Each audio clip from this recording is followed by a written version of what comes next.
Hi, if you're looking to learn how to open up a PlayStation 2 memory card for whatever reason, saying, let's see, perhaps the plastic is broken inside. You can see this one, it is bent sideways and it won't let you insert it into the PS2.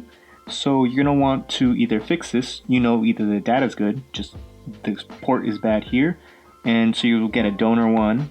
I have a donor one right here, and actually in this one, the inside I believe is bad, but the casing is good. So I want to put the casing of this one onto this one because this is just kind of messed up. Or I could do it to this one. Let's see.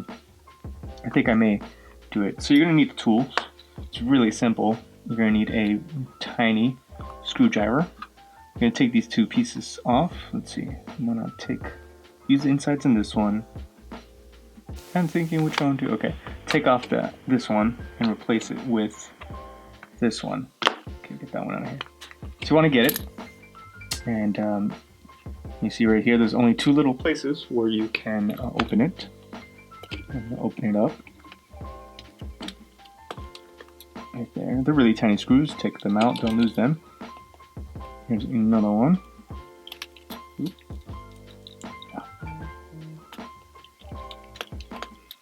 That out, and right here you can see it's two different pieces of plastic in here. You're not going to pull it apart because of the way they've made it. You're going to want to slightly lift, and then you're going to have to push it. Let's see, push this part, the top face, down and the bottom face up if you're holding it this way. Oh, sideways. And it's because it has like little teeth that go into the other side. And you're going to want to not pull up, you want to separate the two pieces. It's been a while since I've done this. Pick it up a little bit. Flipped it. There you go. You see it has slidden apart. Slide it some more. Okay, and it came out. And the reason sometimes let's say these pieces are coming apart because there's some memory cards that have come apart, or maybe the screw's bad, or you just want to come here and clean.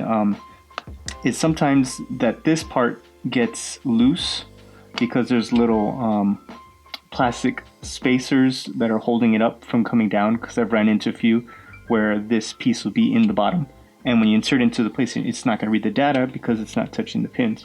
So the one way to fix that is, to put something in here, spacer, to put it correct, or remelt the plastic. That's one thing you could do. And you see I got this one off. I'm going to take the bad inside, and this should just kind of pop out. I don't know if they ever were glued. I think they were just cheap enough to, looks real clean. It's just this isn't safe. Put that over there. And now I want to put this case on this one. This one has a bad plastic piece. All right. Now you get it. Open it up. Oop. That is magnetic. Open it up. Again, lift it up a little bit. Try to separate the two pieces. There you go. For the most part, no, there you go. And this one's kind of loose inside. All right. It's kind of cool to see that these two are made by two different manufacturers. This Toshiba one is bad. This Samsung one is good. All right. I'm gonna take it out. At this point, you could probably clean these pins out with cotton swab and rubbing alcohol. That'd be a good time. But this one works fine. All right. So I'm gonna take this bad case. You can see the damage right here. You may even be able to bend that back. I'm not going to do that right now, but yeah, that may be good. It may eventually break if you don't bend it back or put a tiny bit of glue. Yeah, that may be lost. Now we're going to put this one in here, and let's see if they have different revisions, or if they all made them. No, that's about the same. It fits into these little plastic grooves mentioned earlier. I can't get it out. They're tiny, so those may break, by forceful use or whatever.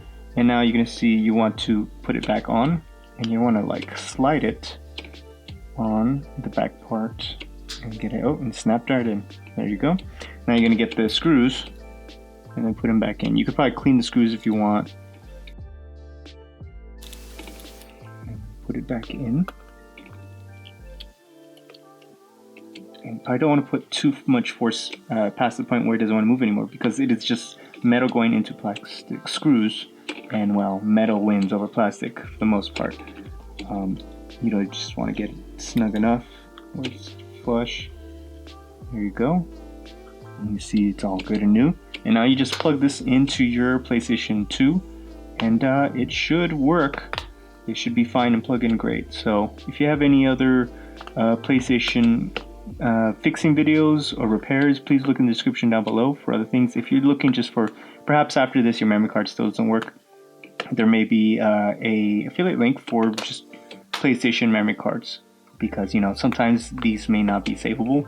At that point, just get a memory card. You need to save your data. So thank you guys for watching, and consider subscribing if you're not already. Alright, thank you guys. Bye.